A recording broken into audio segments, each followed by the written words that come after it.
Well, hello everyone, it's Nono here and welcome to the live stream.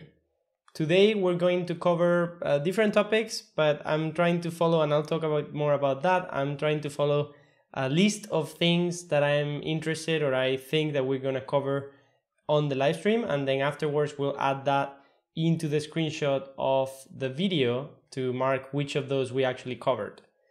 For those of you who are new, I would like to welcome you to the channel. I cover here things from creative coding, we do live coding, so hands-on sessions where we actually do code, and machine learning, design, art, podcasting, many different things. And you can browse through the 20 last weeks of live streams. Live streams go from 1 hour to 4 hours sometimes when we go over time. And there are also many videos that you can watch already on YouTube that have to do with sketching, machine learning, coding, automation, web development, system administration, many different things. And for those of you who are new, I'm Nono Martinez Alonso. And, there's some stuff that you can learn about me at nono.ma, or if you go to gettingsimple.com. That's my podcast. All right. I would encourage you to like the video because this way you help us and help other people find the videos and know about the project. And also, if you want to get notified, you can subscribe and you'll receive notifications when I go live next or when I upload new videos.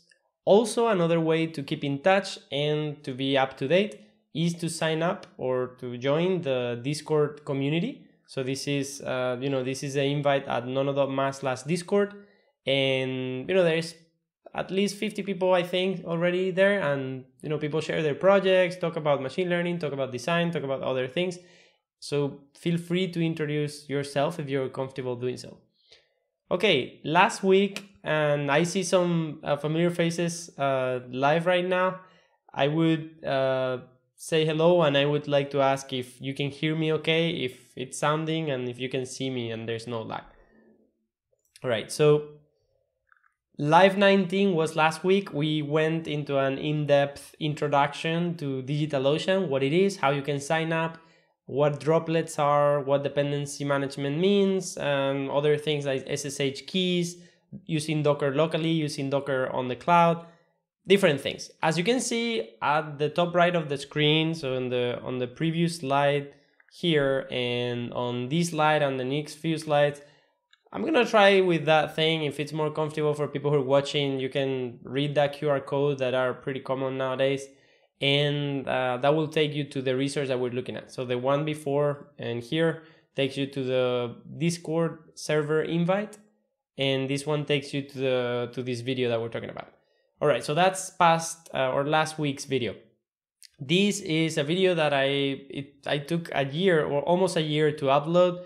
It's just a talk that I did at the Digital Futures Workshop in 2020, organized by Jose Luis García del Castillo and Nate Peters and myself. And, I cover some things of like the passion projects you might have heard about on the live stream, in a reflection on intuitive interfaces, and also a few tools or things for machine learning for designers. QR code up there and link below. And also just to say, I keep posting new little stories with sketches at sketch.nono.ma every week. So you can go and read the one with the concrete mixer track on the top left is the one that is from this week. All right, so what are we going to see today? You saw before this list that, I'm kind of redesigning the live stream cover of the videos every week, so I'm still not settled on anything, and that talks a lot about me. But what we have here is a list of topics, and I borrowed this concept from Daniel Schiffman. So he's doing this thing of like proposing topics in advance on the cover of the video with different bullet points, and then we'll mark as done if we do cover serving ML, which we didn't cover last week, future topics, or sketch detector. And if we don't, we'll just leave that empty, or we'll just cover the ones that we actually covered. Another thing, so serving ML models, that's going to be the first topic. And this is just seeing how we're just going to try with a runway model. So it's going to be a fairly quick exercise, borrowing from what we saw last week with DigitalOcean. and some of the concepts that we saw with Docker and Python and Anaconda. And we're gonna just try to run a one of the machine learning models that we could run inside of Runway on the cloud. And let's see, we might see with Docker and also Python, or maybe just with Docker. And the next topic would be future topics. So I'm just gonna maybe make a review on the topics that I'm thinking about covering, and maybe make a better outline or a highlight of the topics that I would definitely like to see on the next weeks. And then the sketch detector. So this is a project that I've been thinking about for many weeks. I've mentioned it before, but I haven't got to work on it yet. We might start working on it today or maybe next week, but just to give you an intro, I have many of these, which are sheets of sketchbooks, scanned pages of sketchbooks. And each of them, here you can see, they're not all of them, but I think there are 57 here, but each sketchbook has the cover page and then 60 pages of drawings. And each of those pages looks something like this, right? So we have different snippets or different drawings that I do day after day. And each of these ones, I have the drawing and usually a label. And what I would really like to have or test if it works is to have a machine learning model, an object detection neural network that can do something like this for us, right? So it can say, okay, this is text, text, that's a drawing, text, a drawing, text, a drawing, text, right? So it can propose bounding boxes with different labels, at least for the drawings. I don't know about the labels, but it would tell me where those are, and I can do some things like automatic cropping and, like analyze this automatically, maybe even help me crop to pre-process the drawings before I edit them. I don't know if this is gonna work. It's gonna be like a side project experiment that we might do on the live stream. But yeah, that's what I would like to do. And yeah, so now let's code. So we are gonna start with the part of, I think here, serving machine learning models. I'm gonna just record an intro just in case I upload this as a separate video, because I like to record tutorials here as well. So let's go for that. Hi there, it's Nono, and we're gonna see how to serve machine learning models, either locally on your computer or remotely on the cloud in a web server that you or anyone can connect to and request predictions from a machine learning model. We're probably gonna use Pix2Pix. We might also try StyleGAN another day, but for now I think the one that I have is Pix2Pix setup, so we're gonna see that. So let's get to code, and feel free to add any comments to the chat or to the video comments if you're watching this offline. I would really encourage you to do that. All right, so one thing that we'll see later, we have here those sketches that I mentioned before, and I'm gonna be a bit more aware than usual of time. So it's 10:09 for me right now, so I'm gonna try to keep it short and just go for 1 hour today, or 1 hour and a half. So let's see.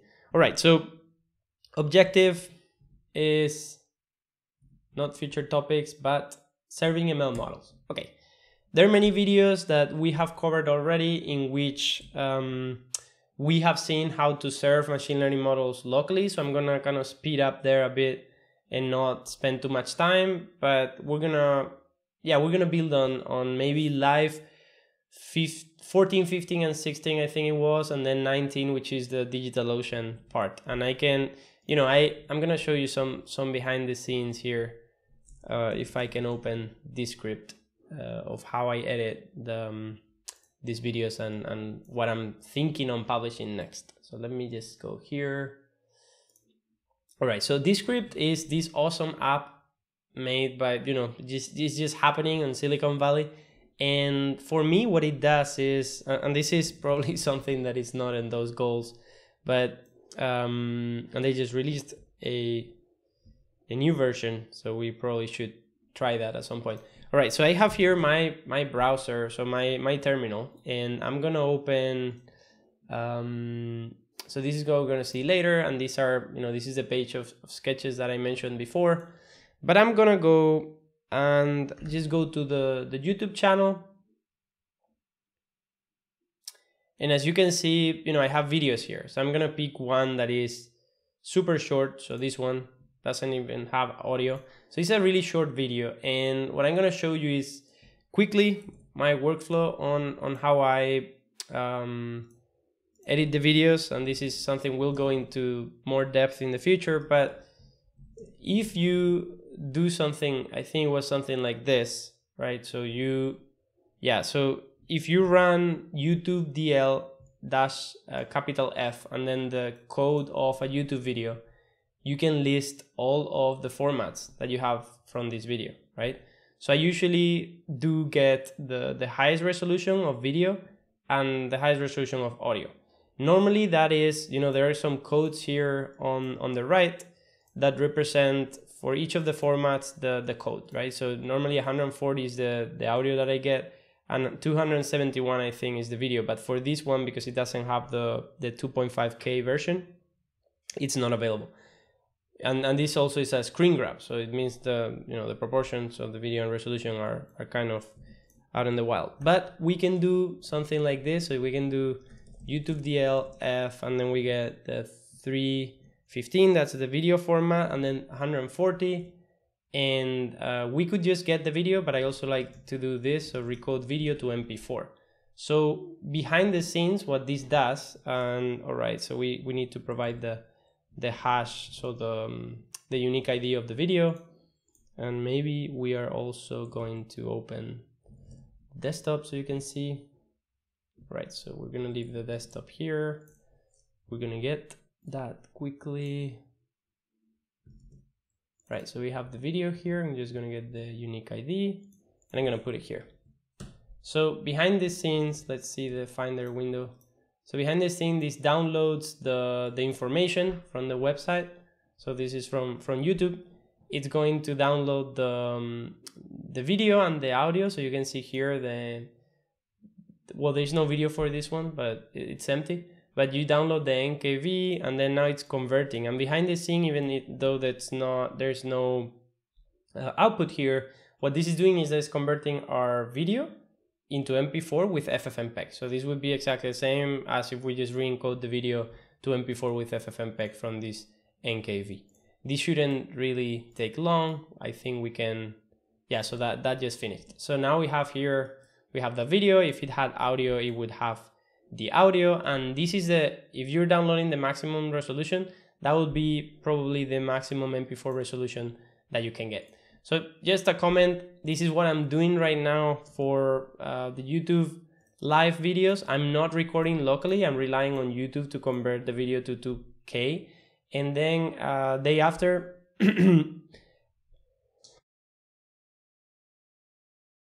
a day after that, I'm downloading the video from YouTube. So we can see, for instance, in here, if I get into one of these make files, you can see what's happening here. Make file.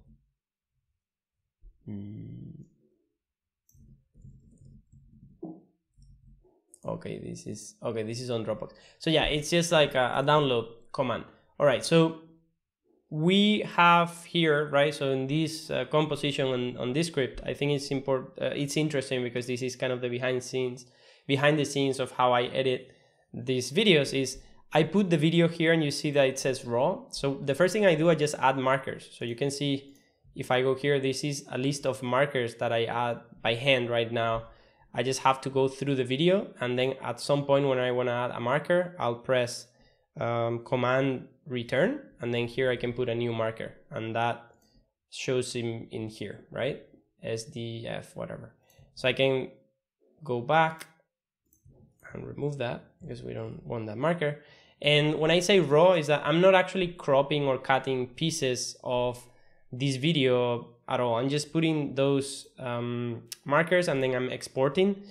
And after that, we could say, okay, this is code as Creative Medium. We could select this part, and then from this script we can export to video or even now to GIF. This is a new function that they just put.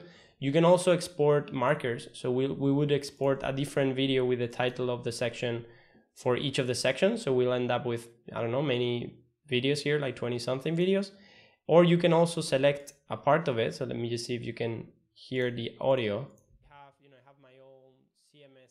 Yeah, so you can hear the audio. So I could actually cut pieces. So if I wanted to just export a video from this, I could say, let's send it to a new composition.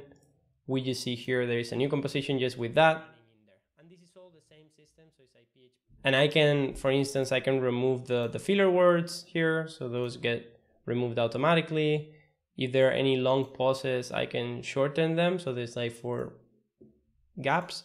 And then I can reshuffle pieces, so I can cut this part, put it here, maybe cut a few words, or maybe even repeat a sentence. So we put this twice. Right, and then you can see how that plays. But you can see all of this fast and well, and this is, yeah, so this is what it is running in there. And this is all the same system, so it's IPHP and Laravel. All right, so I actually didn't hear it because I have the audio is only being piped to you, not to me. But yeah, this is just a really quick behind the scenes look at how this gets done, and then I will just export high resolution videos from here and upload to YouTube. And they have released today a new version with lots and lots of new stuff. Okay, so we're on time, so that was just a quick overview on that, and now we're gonna focus on the serving ML models. Let's try to do this quickly. So I have on my machine, I think from live 14, as I mentioned before, nope, maybe 15. Yeah, so we have this Pix2Pix runway repo that I've taken a look at many times. So if we go there, maybe we can open the Git repo. So that's in here.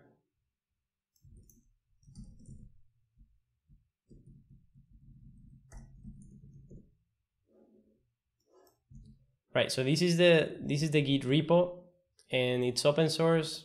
You can go in GitHub nonoesp pix2pix-runway, and you can use it. You will need a Pix2Pix model, which I don't think I've actually provided. You have to train with a notebook, but this should work with Runway. So just to recap, I have this thing here, which I should be able to run with Anaconda. So we have a set of Anaconda environments here. So I have I think the Runway 1 or the Runway Live would work. So Conda activate Runway. And with this, we are able to, and we have here this runway model.py file. So from here, I can do Python 3. We can see that's the Python 3 from this Anaconda environment. We can do Python 3 and then just run that. Right, so if we run this is going to kind of clog our terminal window. So it's actually clogging the terminal window, and if we want to close it or stop it, then the server stops, right? We're going to see today also how to run that on the background, so you don't have to have an active terminal window all the time there. All right, so let's put it to dark mode. All right, so this is working, and this should be working on our computer, and we're going to be able to run it on Runway. So that's kind of the first checkpoint or thing that we need to see that works. So the Pix2Pix model is loading this tulips model that hopefully is on the same directory. Yeah, so it's this model here. And now inside of Runway, because we're running this on port 8000, we can go to My Models, Create New, Develop. And we're gonna do here, so this is live 20. We're gonna click, and we'll put here localhost, but port 8000. And now we're gonna connect. And this hopefully should work with no problem. All right, so it's at least not telling us that it didn't find it. So that's good. And now we can, I'm gonna go back to that folder that I had open. Well, and I'm gonna look for some inputs. So here we have some input strokes. That's live 16.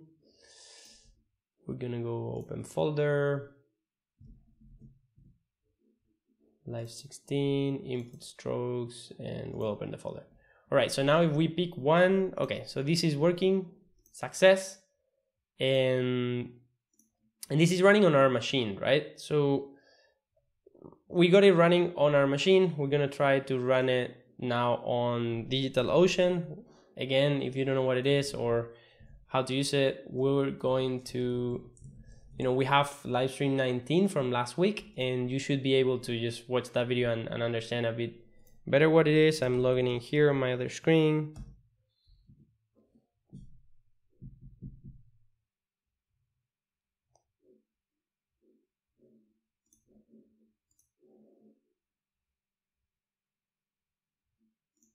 All right, and we have here, this is the same project that we created last week. I removed all the droplets. As you might remember, the first thing we did, we would go to our project. So this is, in here, I just click on live. That's the name of my project. You see it's empty. You can either go here to create droplets or get started with a droplet here. So we're just gonna go here, create droplets. And now, instead of creating it from scratch, just because we can get some stuff installed by default and we don't have to set that up, we're going to choose the Docker image. So that's going to be a Docker snapshot. So we can put here Docker, and then we click, and then we see there's Docker 19 on Ubuntu 20.04. And we're going to select the cheapest instance. We're going to put, for me, I'm going to put London, and I'm just going to activate all my SSH keys, which I don't know. Yeah, okay, so all my SSH keys, and that's gonna be it. So we have here Docker, and we're gonna create the droplet. So I'm doing this so this gets done on the background. This just takes 1 minute, but that way we won't have to wait. And now we're gonna go back to our terminal. We are able to run the Docker, so the Python model with the Runway SDK locally on my machine with Python. So I'm going to stop that. And let me see if I have PM2. All right. So PM2 is a tool that we're going to use today. I don't remember if we've used it before on the live stream, but it's really interesting and I wanted to show it to you as well. So PM2 is a production process manager for Node.js. This is a process manager as Mac has or Windows has, but it's custom for you to run processes. It's built with Node, but it doesn't mean that it can only manage Node processes. You can run other processes that you can run on your shell, on your terminal with PM2. So this means that we can not only run JavaScript or TypeScript scripts that are written for Node, but we can also manage Python scripts. And this is what we're going to do right now, right? So we will install it with this command here. So it will be npm install pm2-g, which, I mean, if you want, you install it globally on your machine. So you have that command as I do here. So now if I do at any point on my computer, I do here PM2 version, right? I have PM2 and you can see that it's there, and I can do PM2 status, for instance, and I can see if they're running processes, right? Right now we can see there are no running processes. So what we can do, you saw before that I did this, so I'm in the Runway environment, so I can do here Python 3 runway model.py, and let's see, so it's 1025, and now this model will be running here. Again, if I close the terminal, it dies, but I can do also this. I can do PM2 start, and I think I could do here Python 3 runway model.py, hopefully. Script not found. All right, so runway start Python 3. All right, so now we have that here, and I don't really know if that is working, but we can do, that might be wrong. So we can do PM2 logs and see what happened. All right, so there's something there that is running, and I'm not sure why that's red, but that might be working. So let's go to Runway and try to connect to it. All right, so that's working. So we have our terminal window, and as you can see, I can close it and I can open a new terminal, and now I can do PM2 status. And now this one is actually taking 500 megabytes of RAM. I can kill this one by doing PM2, I think. But we can do stop 0, and it stops process number 0. So this one is now stopped. But I think I can do also, well, let's get the help. I think it's remove or kill, right? No, kill.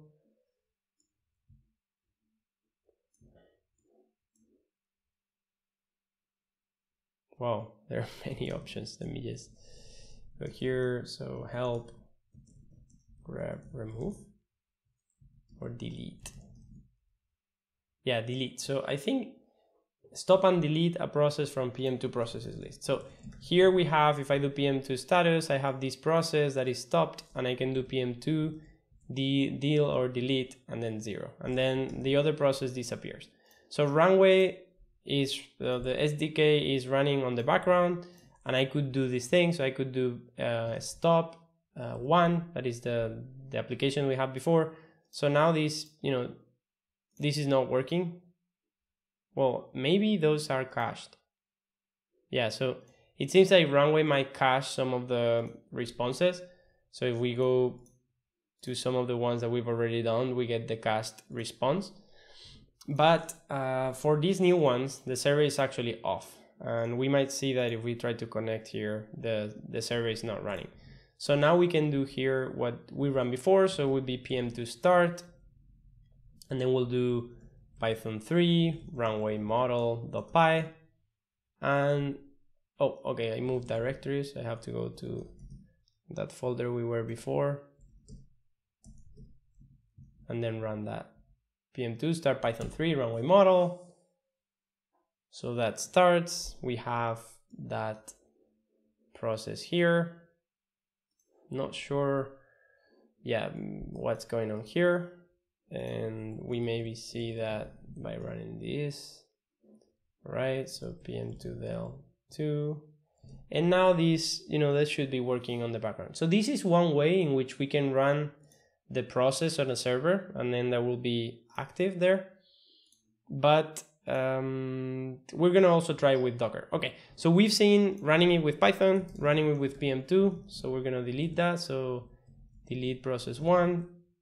Now with Docker. So with Docker, we have a Docker image locally. So we have this Docker image here that gets Python 3.7, and that's what it has to do to run our project. So we can build and run this image. So we will do here Docker build dot, and then I think we can do, so this is this tag. Let me try Stupics live. So let me just put live 20 here, and then build dot, that is the current folder. So we're gonna try to build that image, Docker build dot ct. Okay, and we have to open Docker to be able to run this. Okay.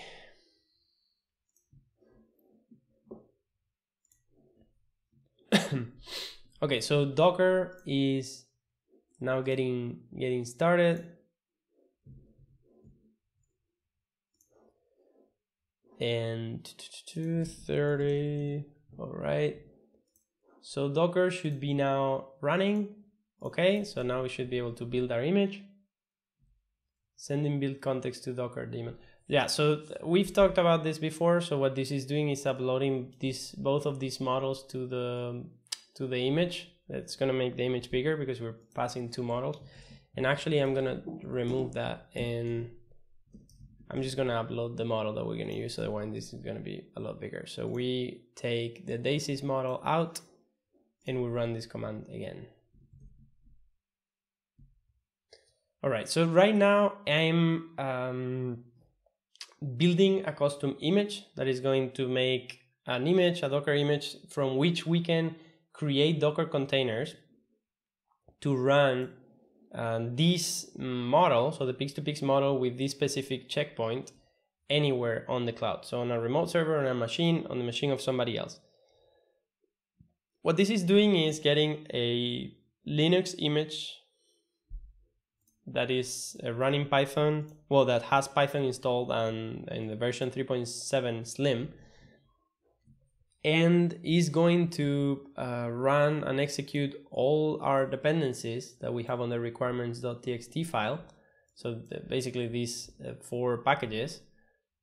And then it's going to just run the Python runway model.py command, the one that we were running before, right? This environment name world, this is just an example. So in case you want to define environment variables for your Python environment to use. And now here, so this is just setting those, so getting all the dependencies of our container. And while that's getting done, we can do a Docker image list, right? So here we see that Docker already downloaded the Python 3.7 Slim image. We can also use the dashboard as we've seen in previous videos. And with this dashboard, it's a bit more friendly way to see these things, right? This list that we are seeing here. So you can see the Python one is here we have the image, and then this one is in use, which is probably the one that we're building here. This container, I'm not sure if this thing here that is running is the container that we're building. I don't know. So what is this? Yeah, it seems like it is because it has all the files that we've uploaded. So it might be that Docker was building that container to install our dependencies. So let's see, images in use. So we still don't have the image built. Let me just take a look. Tag.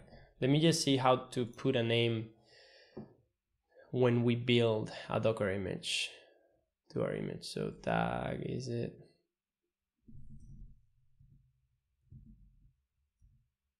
Tag, okay. Name and optionally a tag in the name tag format. Okay, name. Yeah, so by using the -t, we put a name, and optionally we can put a tag in case you wanted to have an image with different tags. And so that's getting built. And it seems like we built the image. You can see now in Docker here, it says live 20, which is what I just built. And if we had put a tag, we could put a tag here. So for example, we could have done Docker build T, so live 20, and then for example tulips. So we do that, and this is probably gonna have to go through the same process. I'm not sure if this is going to understand that we already did all that stuff, but you know, we're not gonna wait for it to do it because we just did. But yeah, okay, so this is gonna do exactly the same thing that we just did, and it will end up building this image here with, you know, instead of latest, we will get the tulips tag here. All right, so we remove it, we have our image, so this is live 20. And now what we can do is say Docker run. I think the name here is live 20. Let me just see the word.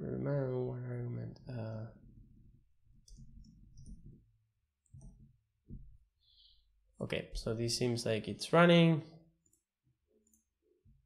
All right, and that's working. Okay, so there is a container here. Let me just scroll back a second and explain what's going on.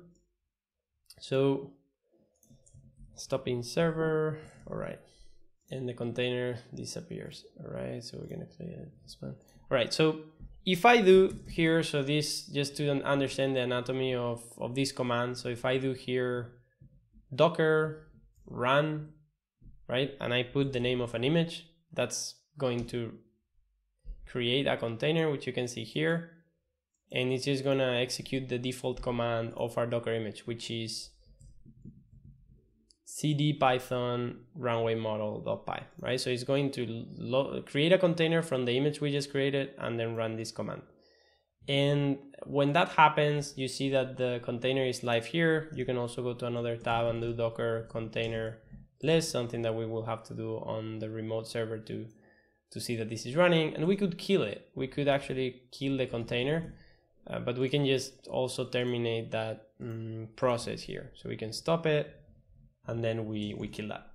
One thing you can see is that the container stays here. So I can play from the UI once again and then see that this is running, and we can actually see and access the machine. So we can go here, we can see our files, we can see our model.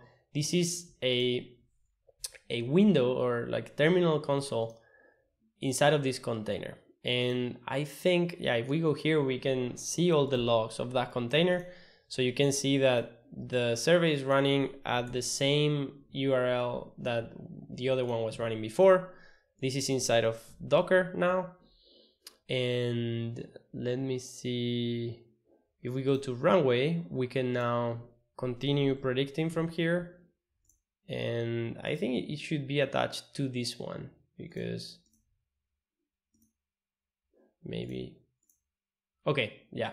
So this doesn't work, and that's because we haven't really ported the, this port 8000 is inside of the Docker container, but it's not the port 8000 on my machine. So I have to do some bridging, or what's forwarding, right, of the ports.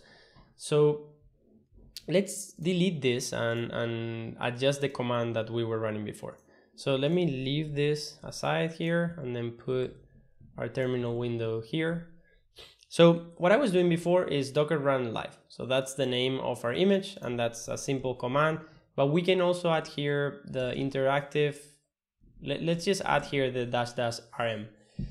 This is one that I like to use. So the container is now running, and then when the container is running here, if I now kill the process, you can see that the container disappears. So that means it's just a flag that says remove the container when it stops working, when I stop using it, because I just want to have it while it's running. So I don't want to have it on the background running or something.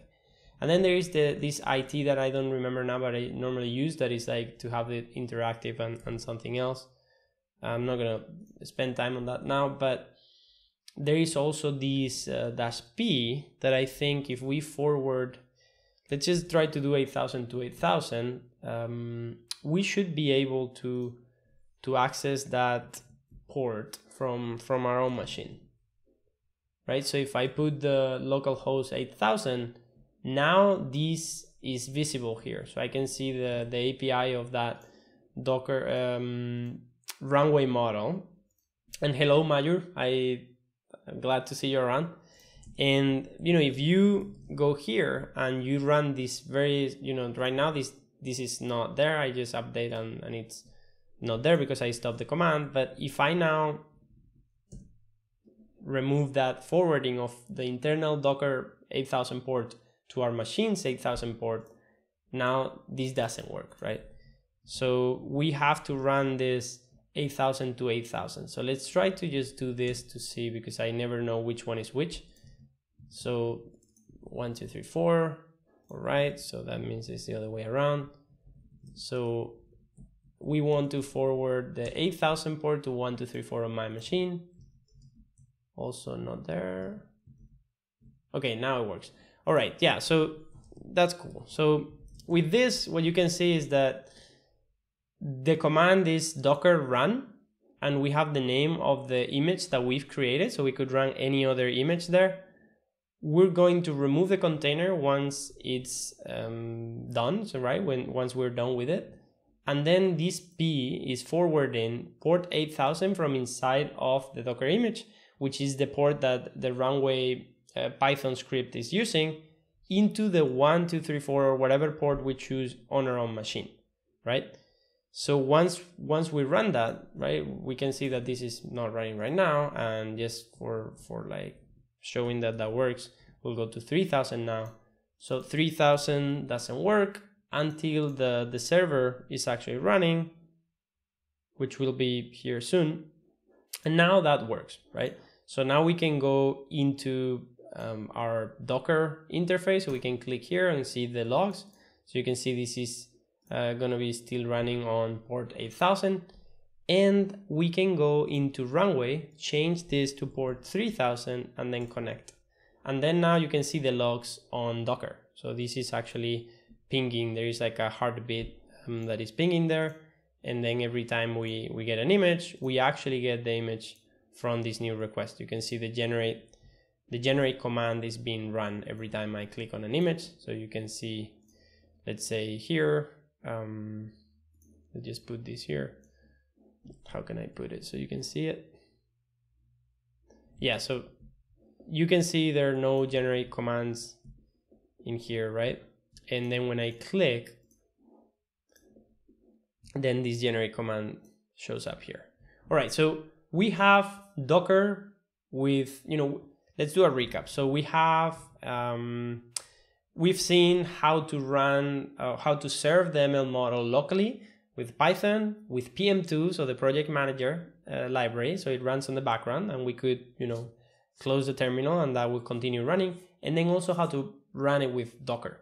We can maybe manage the Docker process as well with the PM2, but I think we can also run Docker containers non-interactively. So they just run on the on Docker without our input, right? So not being on the tied to the terminal window. All right, and we can actually do that if we go here, right? If we do this, so we stop the container and then we do remove this. So let me add this to the video description, or yeah, not sure where to put this. Maybe on the, so let's make a new directory here. I'm gonna create notes for this episode. So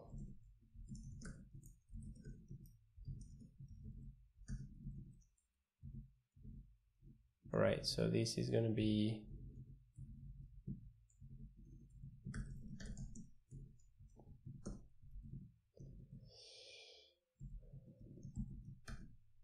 all right, so this is just some notes, how to start a Docker container, forwarding internal, so forwarding ports and removing after we're done.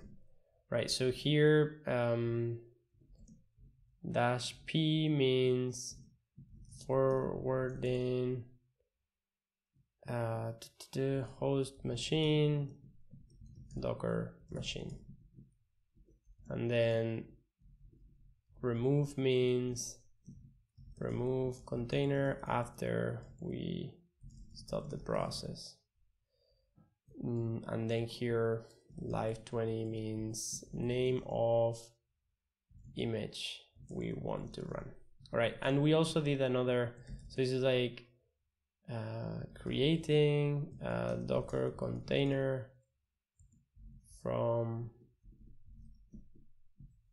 yeah, we have this here. So yeah, and then the other thing we did is creating a Docker image, which was with Docker build, and then the tag was live 20 tulips, for instance, and then dot. Awesome. So -t was name and then tag, and then dot is current directory.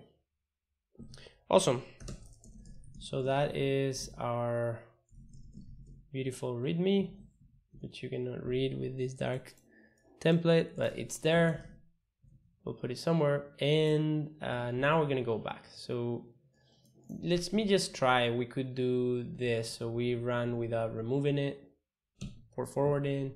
So we're creating the container. So we're not really gonna run it. I'm gonna stop it.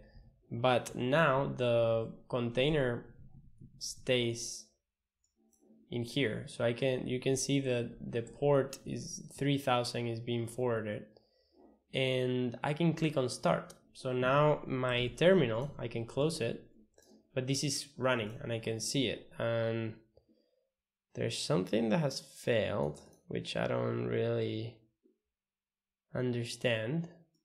Maybe it's because I closed the process. Yeah, and now this is running. So this is running. I could even close Docker. This is working. And now I have Runway, and this is running on Docker locally. I could disconnect and connect. And, you know, just to try it out, I'm gonna get an input from somewhere else. So I'm gonna go to open file and I'm gonna get another image like this one, and that works.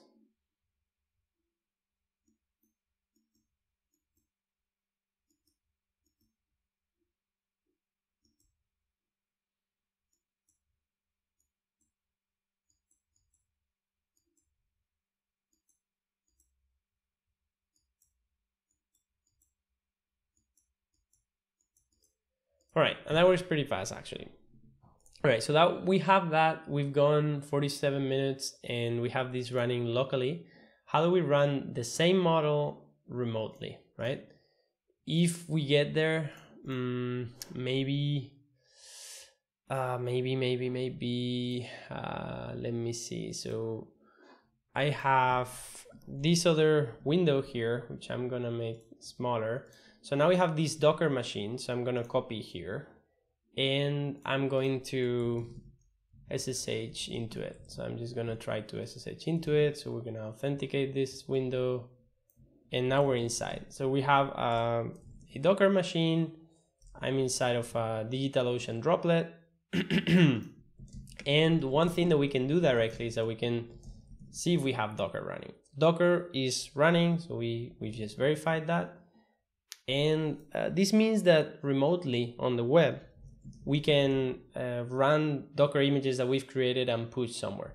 So if I run UFW status, I can see the ports that are open, and I can see that not many ports are open. And I would have to open a port in case that we're serving something from this machine, would have to open that port so other people can read into the server.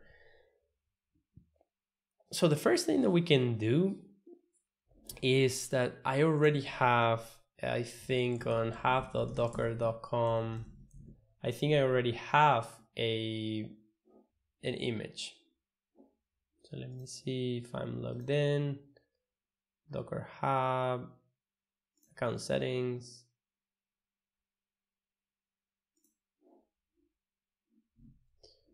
Right, let me check here.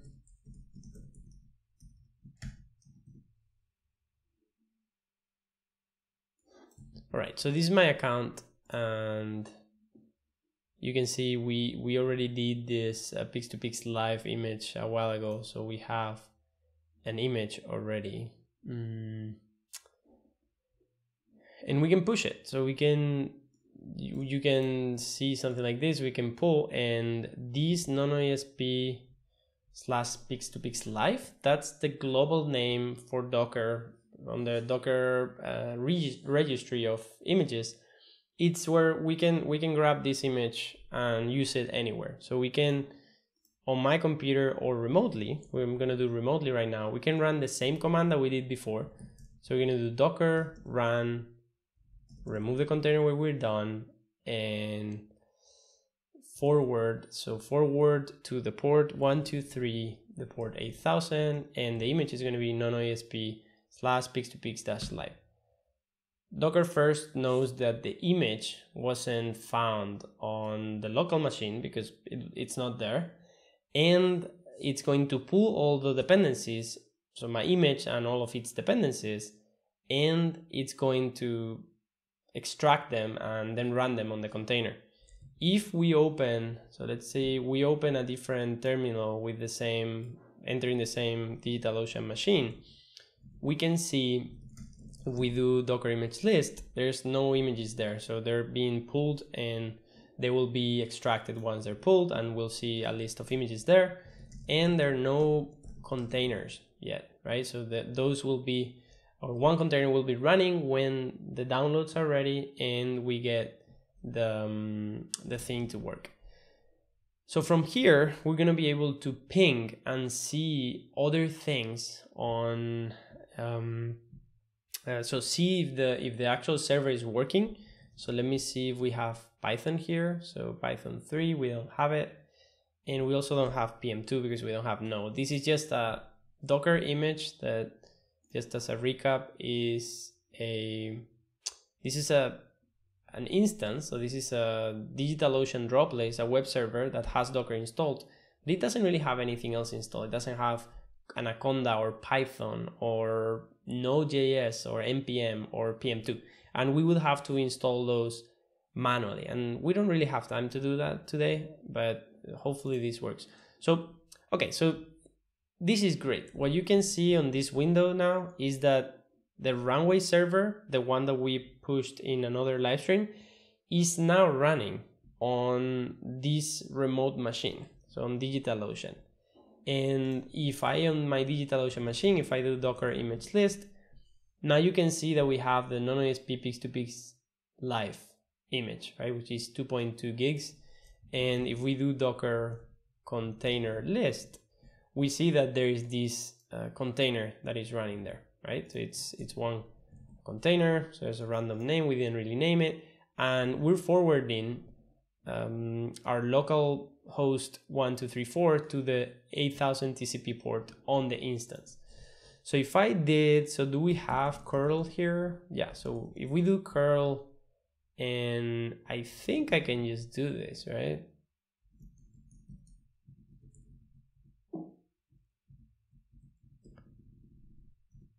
Yeah, so if we just do this command, so we just run curl and localhost, we can actually replace this with localhost, I think, if that makes it easier. Right, so we do run this command, so it's just like an HTTP GET request to localhost 1234. We get the same API of the Runway SDK server that or model that we're running. And that means that the model is working inside of our DigitalOcean Droplet at that IP address that I connected.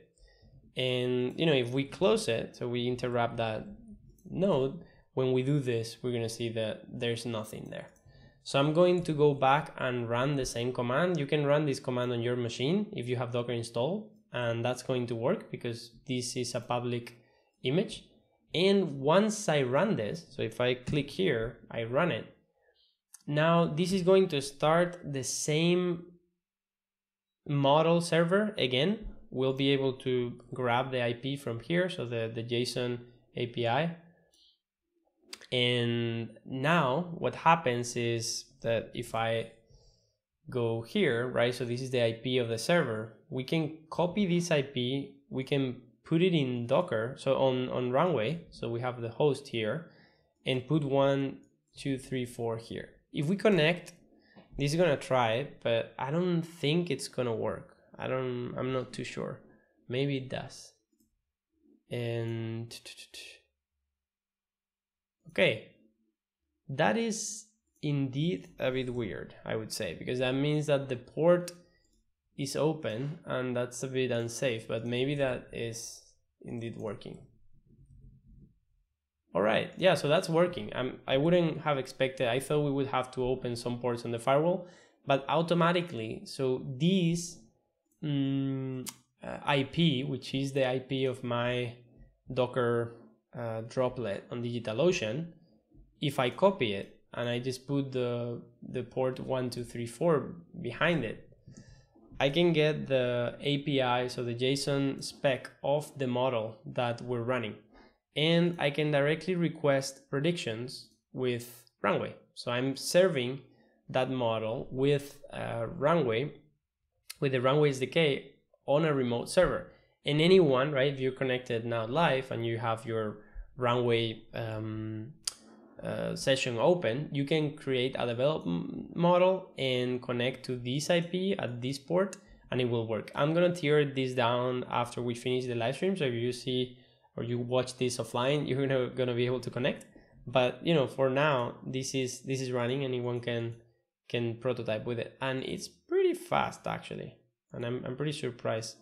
So this is a Daisy, and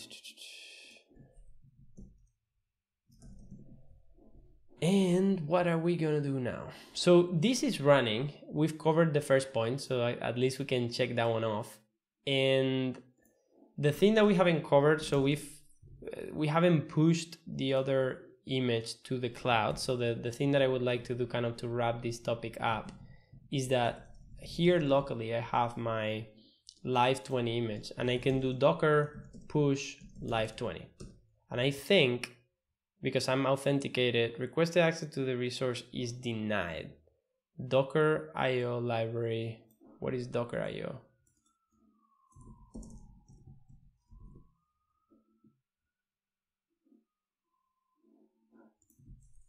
Maybe, so let's see how to push. Docker push to hub.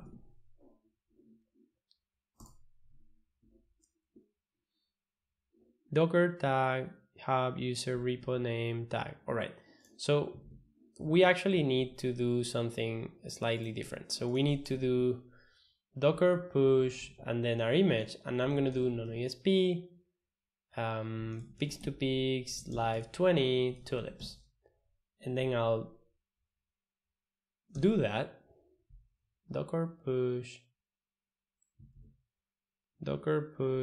hub repo name tag,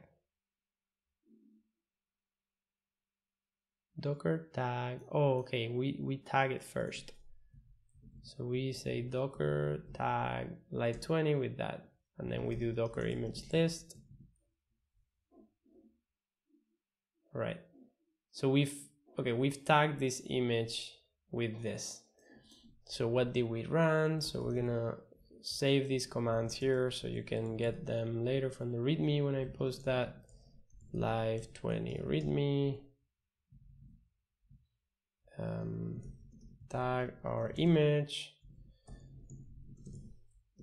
and then push image to docker hub.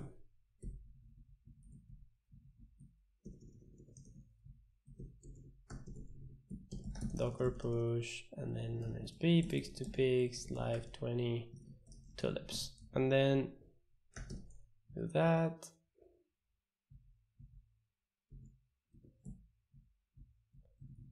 Okay, I guess just doing this. So now you can see on my Docker Hub page, I just have these three. So pix2pix live, blah, blah, blah. And then when I do this, so this is going to start pushing. Okay. Right, so this is still pushing, so it's going to be uploading, and hopefully this doesn't slow me down. All right, so what I'm going to try to do to wrap up, because we're on time, so we're going to try to run the tulips image. So right now this is giving us a daisy because this is the daisy's model, and now we're going to try to run a tulips model with this image that we're pushing to Docker. So the first thing I'm going to do here, just look for this. So okay, so we have this thing here, we're going to stop it, we're going to run the same exact command, but we're going to run here the pix2pix live20 with the tag tulips, right? So take a look at this command. So it's docker run, remove when we finish, forward localhost 1234 to 8000 TCP inside of the Docker container, and run there this nonoesp pix2pix live20 tulips image. If I run this, there is no way that we can find that because there is no public image yet with that command. But if I run that again after our command finishes, which is, it's just pushing that and it's going to take a bit, then we're going to be able to run it and we'll be able to get a new prediction for this image. All right, so while that's getting done, let me take a look at this part. So future topics. I, of course, mentioned that we will take a look at the sketch detector. So we're going to put here a new tab that is going to be live21, and we're going to put here first the sketch detector. So that's the first thing we're going to figure out. So this, and just to be really transparent, so this is me trying to figure out what we're going to be taking a look at in the next weeks. I have many topics and I haven't had the time to take a look and sit and decide on this, but this is, this is hopefully going to help us. I have here a lot of topics and things that we're going to take a look at. All right, so Live 21, that will be next week. Let's choose a color for this if I can. Well, it's yellow is okay. Figure out labeling tool, and we will say runway, CVAT, what else is there? Etc. Label, sample, dataset, sketchbook. So we have one here. So this is, we're gonna try to label this one. So that's like IE, and then this one. Train, the will train YOLO B5 on Colab, on Google Colab. And what else? We'll test it. I guess this is the next experiment that we're gonna do. So here, serving ML, we've gone through this. We're going through this, and we haven't really covered this one.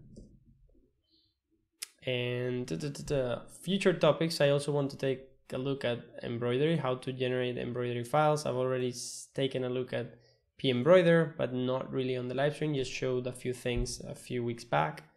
I've tried this offline, not on the live stream, and this is the machine we're going to be using, that is right here on my right, that we're going to be cutting or like stitching or embroidering with.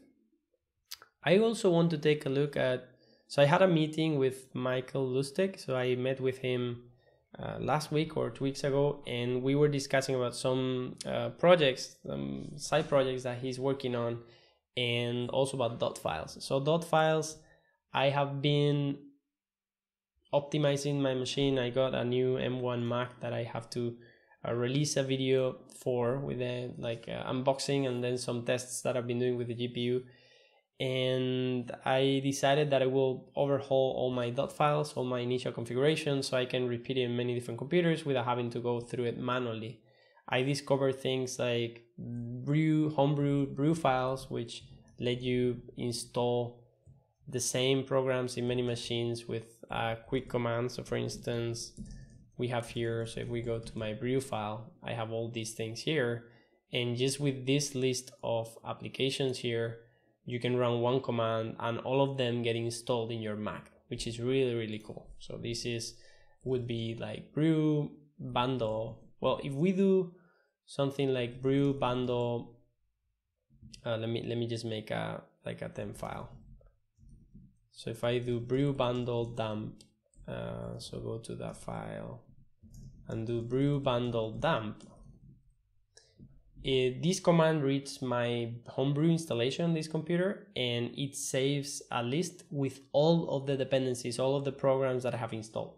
And I can copy paste that into another machine and then run brew bundle and then tell it where the brew file is and get everything installed. So it's like really, really simple to bring all your command line tools that you use with brew to another machine. So this was just updating brew, which shouldn't be done all the time.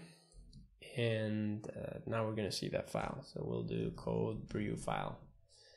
And, this is the brew file that got generated. Let me just put it here. Right. So we have different tabs. So these are repositories from where we're going to read certain of these applications. And then these are all the command line tools that I have on this machine, which is crazy. Many, many different ones. All the things that I have installed. And even the services, like which ones are running. So if I run here brew services list, I can see which of them are running. And those are, you see, these things are here, and you see that those are the ones that have some things in here.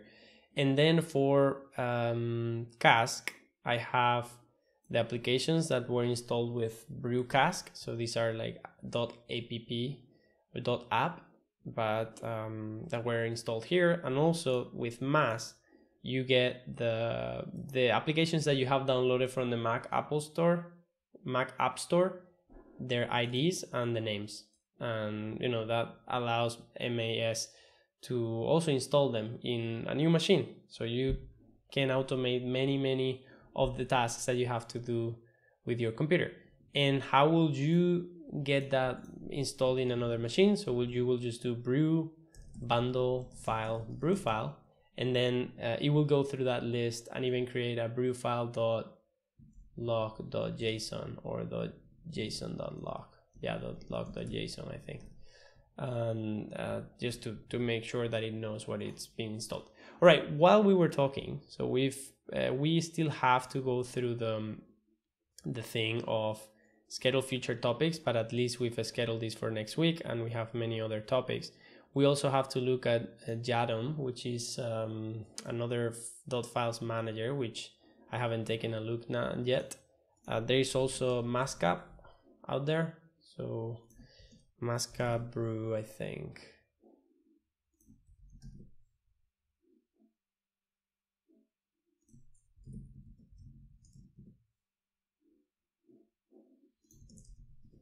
Mascap, is it?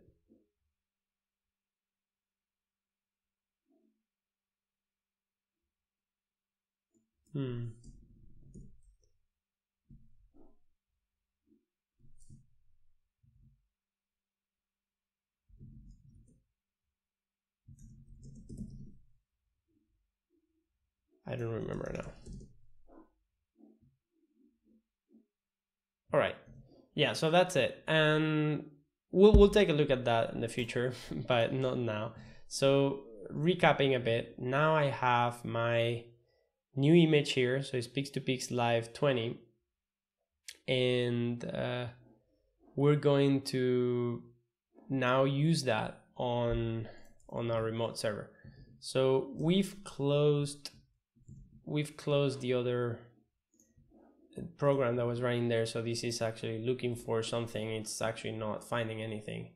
And I'm going to click here. So I'm going to click on Docker run, remove, blah, blah, blah. So this is downloading all of the images, and this one here might be the one that because these ones are completed, means that they're either small or shared with the previous application we had. But this one probably has the model that is custom, so the Tulips model. And now that all of this is being extracted, so we're really soon going to be running this image and or container, and we'll be able to use the Tulips model from a remote server that is on DigitalOcean into our Runway local session. So we're going to come here. So this is Docker image, Docker container list. We don't have any containers. And once this is extracted, we'll be, this will be running and we'll be able to use it, and we can wrap up. All right, so we're going to close that. We're going to close that. Not our terminal. We're going to, okay, Discord. So nobody's active right now. We're going to close this. And yep, okay, so this is running now. So now we're going to see that this loads. So this is now a new instance we can connect. And then from this image, now we get a different one. And just to kind of celebrate that this is working, I'm going to go and do a new image, and that will be it for today. All right, so one thing that we have here, we didn't get to cover the sketch detector, and but we have been coding. So I would remind you to like the video. That helps other people find the channel. And I guess if you're watching, you might already be subscribed, but go ahead and invite other people, or let everyone know that this is a way to know when I go live next or when I upload new videos. I would just invite you again to join the community. So this is a Discord community where it's just a chat where you can talk to other people alike, probably find shared interests. At nono.mas/discord, you'll find an invite, and you can either sign up with your existing Discord account or create a new one there.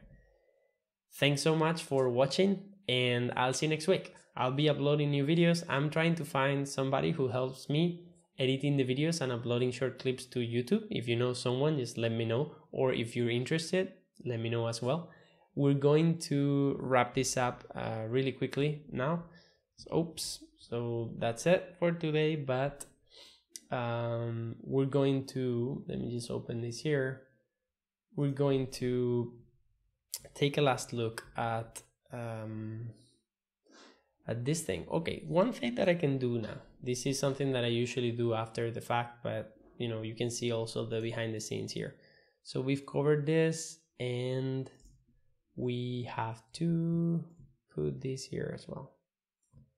So this is gonna go with future topics, and that goes here. We haven't covered the sketch detector. So now I save this and I export it. And I'm glad I'm doing this live, because this usually is, or are the things that I forget.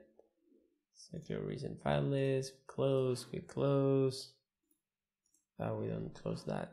And I don't know, can I do that? Can I change the thumbnail of the video live? Maybe. So I think I can go inside of YouTube. I'm going to close, and I'm not gonna forget to kill this one. So that's something I have to remember as well. So I can go here into the video, I can edit, I can click here on change, and I can click on V5, which has those checks. So that's now done. So that's me. And I'm gonna close there. So we're gonna close that right now. And you know, the last thing, so we just put here a 256 by, so 256 by 256 image. We're gonna come here, we're gonna make a quick drawing. So it's gonna be like 7 or 5 or 3. All right, so we're gonna do like a tiny drawing here.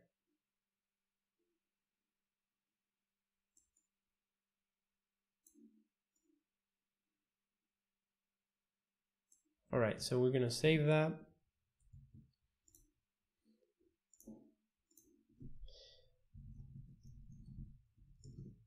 Right, and one thing I'm gonna do, so pix2pix.glitch.me, I'm gonna start that application while this is also running. And so here we're connected to that instance on the cloud. We're going to select my file from the desktop and see if that works. All right, so that seems like it works. I'm not sure why it is working so badly. I'm not really sure.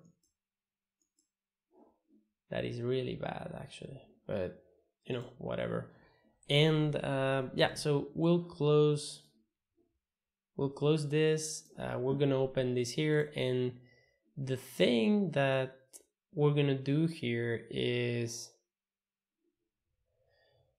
so this is connecting to our local port, but not to a remote port. And I'm not sure if I can edit. Okay, let me just connect to my Glitch account and edit this really quickly. So log in here, GitHub. All right, so I should be able to edit this project. So view source.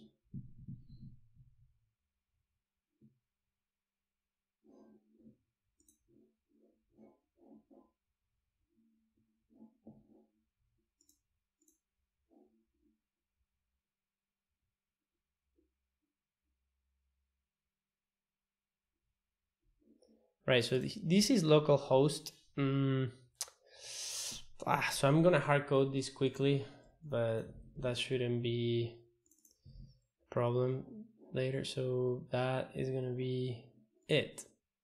We just save it, and now we go to pix2pix, glitch. That probably doesn't work now, and now, all right, so now I go to 1, 2, 3, we delete it, 1, 2, 3, 4, and non-local command query.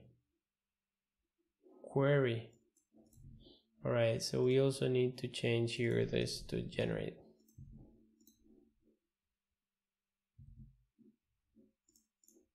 One, two, three, four.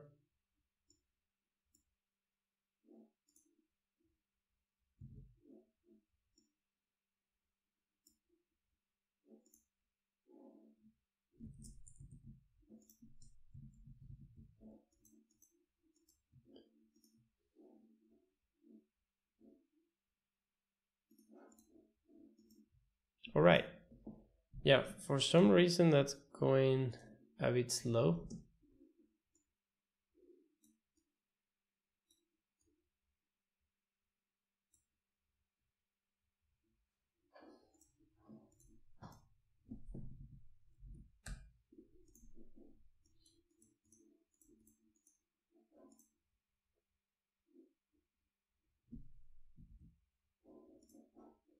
Maybe it's because both servers are connected at the same time. Not sure.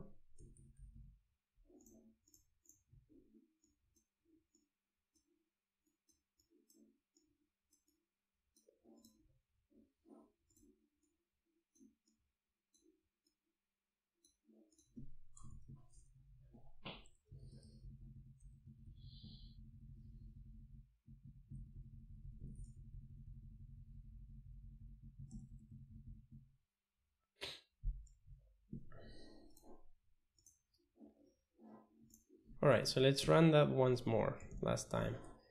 And we're gonna finish now. So we'll just try to send this to the server.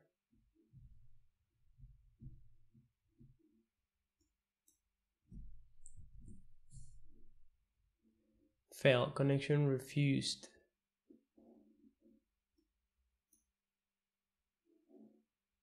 HTTP.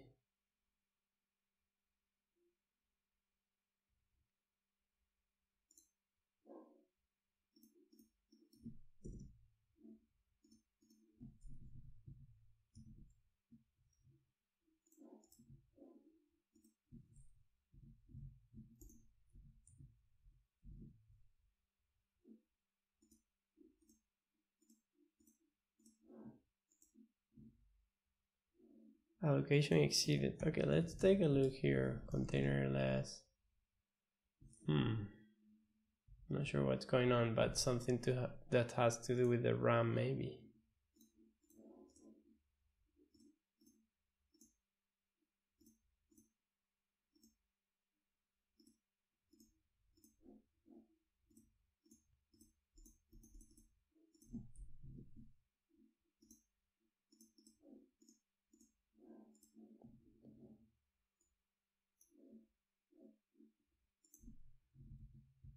Well, all right, so we're gonna finish here. So that is just an example application of what we could do.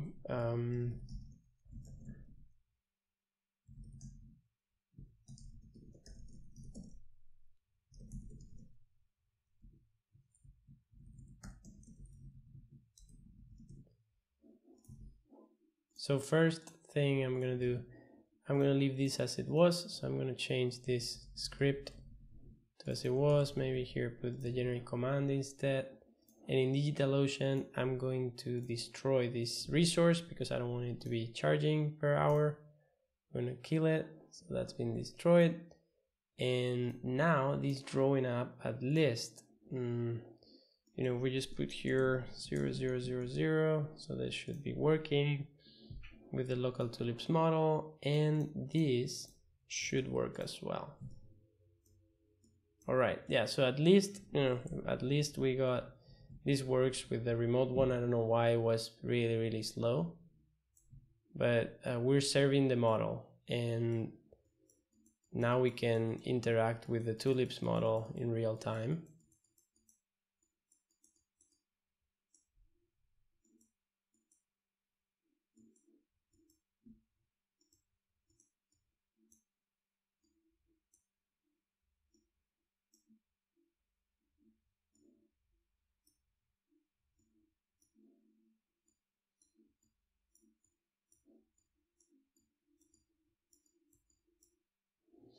Yeah, so that's it. This is the Pix2Pix model being served on the cloud, locally, or however you want. All right. Thanks everyone for watching. Once again, this was Nono Martinez Alonso. I would like to thank you for watching or for liking or for visiting or whatever. Thanks a lot. Don't be a stranger. Feel free to reach out on Twitter or whatever you want, or on Discord. And yeah, so I'll see you probably next time. So next week. Right. Bye. Thanks a lot.